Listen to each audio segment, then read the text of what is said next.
Voilà, j'ai craqué pour ce petit DJI Avata, je vais vous expliquer les raisons de ce choix. Tout d'abord, j'espère que vous avez kiffé cette petite intro scénarisée. Premièrement, l'élément déclencheur qui m'a fait passer le cap, c'est tout simplement le 4e crash de mon 5 pouces. Donc quand je parle de crash, c'est pas un crash qui est de ma faute, mais de la faute du drone, c'est-à-dire que plusieurs fois, il m'a fait une sorte de RTH bizarre où il s'est posé n'importe où, ou d'autres fois aussi, il s'est crash, genre il est tombé tout seul sans raison. Et donc le 4e crash, il a perdu le signal sans raison, et il allait se poser au sommet d'un sapin. Ah, ça y est, yes. Cette histoire, ça me donne juste envie d'acheter un DJI Avata parce que ce putain de drone, il m'a fait tellement de merde. Enfin bref, c'était vraiment relou et du coup je me suis dit putain là faut vraiment que je passe un cap parce que ça commence à être chiant quoi. Alors maintenant il me fait un peu moins de merde mais j'ai toujours un petit peu peur quoi. Pour ceux qui suivent la chaîne, j'avais déjà fait un test du DJI Avata qu'un pote m'avait prêté et où j'avais déjà eu un super bon feeling. J'ai pas mal de connaissances vidéastes aussi qui l'ont et qui ont vraiment des bons retours là-dessus. Donc vraiment tout ce que j'ai vu, que ce soit sur des vidéos, sur des amis, etc. Il y avait vraiment que des bons retours, donc pareil, ça m'a fait un peu trotter l'idée dans la tête. Troisième raison, je pense que c'est la principale, c'est le côté pro. Donc comme vous le savez, j'ai une entreprise, je suis télépilote pro, donc j'ai vraiment besoin d'un truc qui soit sécurisé et hyper fiable. Et c'est des critères qu'on retrouve sur tous les produits DJI et c'est super important au niveau professionnel. Parce qu'avec mon 5 pouces, justement, il y a un moment où il est clairement tombé tout seul comme ça en Presta Pro. Et je peux vous dire que ça fout un peu les boules. Donc voilà, il y a aussi ce côté crédibilité. Au niveau de la sécurité, pour moi, ce qui est important, du coup, c'est le RTH fonctionnel plus les batteries qui sont safe aussi. Et en parlant de batterie, c'est la 4e raison parce que avec mon petit Cinehoop, là, les batteries, elles tenaient 2 minutes. Et quand j'étais en Presta intérieur, je peux vous dire que c'est super chiant parce que tu stresses pour la batterie. Tu dois faire ta ligne rapidement, ensuite te reposer direct. Alors qu'avec ce truc, tu voles 10-12 minutes, t'es tranquille, c'est vraiment genre, vraiment ça, c'est trop bien par contre. 5e raison, la qualité de l'image. Alors comme tout le monde le sait, l'image de Avata n'est pas meilleure qu'une image GoPro, mais à mon goût, j'ai une préférence pour l'image du Avata. Alors je sais pas exactement à quoi c'est dû. Je pense que l'image GoPro a vraiment une image propre à elle.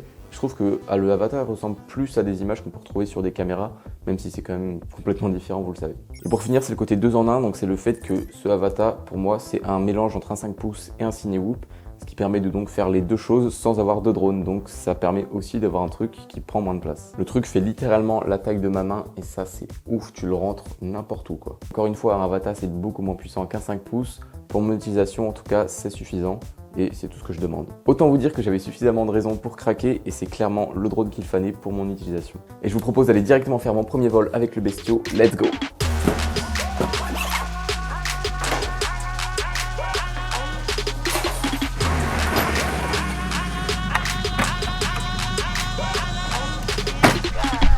Ok, je viens de m'arrêter sur un chantier sur lequel je dois faire des photos pour mon entreprise. Donc là, je viens de faire mes petites photos et je me suis dit, tiens, ça pourrait être l'occasion de tester pour la première fois mon petit nouveau Avata. Pour l'instant, c'est pas forcément pour faire de la belle image, c'est plus pour voir la transmission et ce que ça donne. Aussi tester le petit filtre que m'a envoyé KNF Concept. Puis ensuite, on ira faire des vols un peu plus cinématiques. C'est parti. Donc là, je me suis mis avec un tilt à 18 degrés. J'ai 67% de batterie. Je suis à 4K 50 images secondes avec un filtre ND8.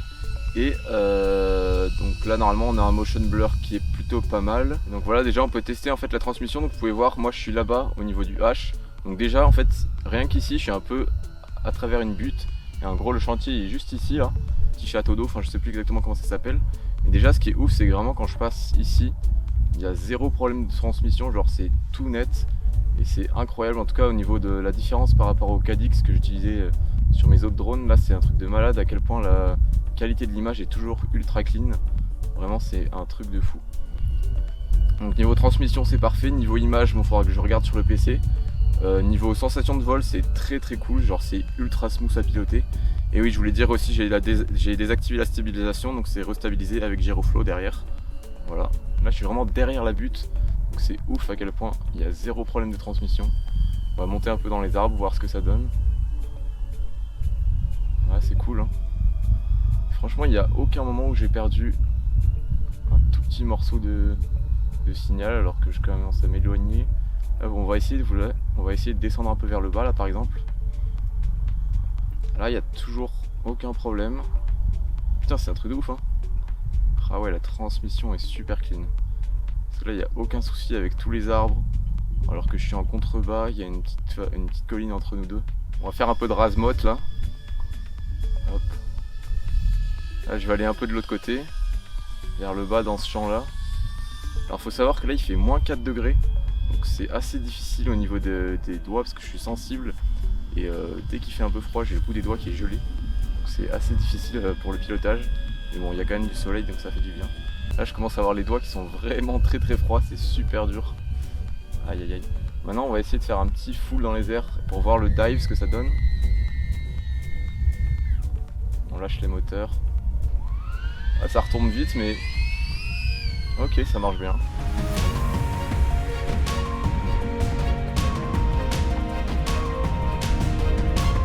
Là c'est ouf parce que je descends vraiment super bas au niveau de la colline. Il y a tellement... Ah là il commence à y avoir des... Merde, ça y est. J'ai perdu le signal. Il fait un return to home je crois. Donc là j'ai perdu le signal mais c'est normal parce que je suis descendu vachement bas et c'était pas du tout adapté. L'altitude du RTH à 50. On va voir le RTH s'il marche correctement.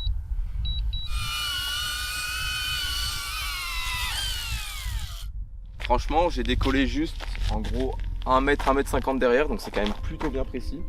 Et voilà, ça m'a permis de tester le RTH, c'était pas prévu mais putain c'est cool. Vraiment les premières sensations, trop kiffant. Le froid ça me détruit les doigts, c'est super dur. Le premier test est validé, le petit bestiau fonctionne super bien. Ok, au moment où je tourne là ça fait un peu plus d'1 mois que je l'ai. Et franchement je suis encore plus satisfait que je m'y attendais, donc juste trop bien. Depuis 1 mois, j'ai pu tourner des images avec et je vais vous laisser avec quelques séquences cinématiques pour bien terminer cette vidéo.